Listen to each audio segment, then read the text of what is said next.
বেনামাজি যে আল্লাহকে দেখতে পাবে না হাসর মাঠে, এই মসজিদে বয়ান করা হয়েছিল।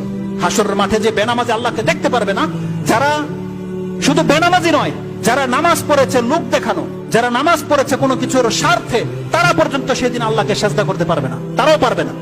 জাআলাল্লাহু যাহরাহু তাবাকাতান ওয়াহিদা, তাদের পিঠকে আল্লাহ একটা কাঠের মতো করে দিবে। ইদা আরাদা আইয়াসজুদা খাররা আলা কাফা, যখনই সে সেজদা করতে চাইবে উপর হয়ে পড়ে যাবে। সেই দিন প্রুফ হয়ে যাবে আপনি মুনাফিক নয় তো কি, সেদিন প্রুফ হয়ে যাবে। আল্লাহ সেখানে একথা বলেনি যে বেনামাজিদের অবস্থা হবে, বলা হয়েছে যারা এই জমিনে সেজদা করত ইত্তেকান ও রিয়ান, ভয়ে, অন্য কোনো ভয়ে, চাকরি হারানোর ভয়, বেশি বেতন না পাওয়ার ভয়, অথবা বাপ মার অন্য কারো ভয়, শিক্ষকের ভয়, স্বামীর ভয়।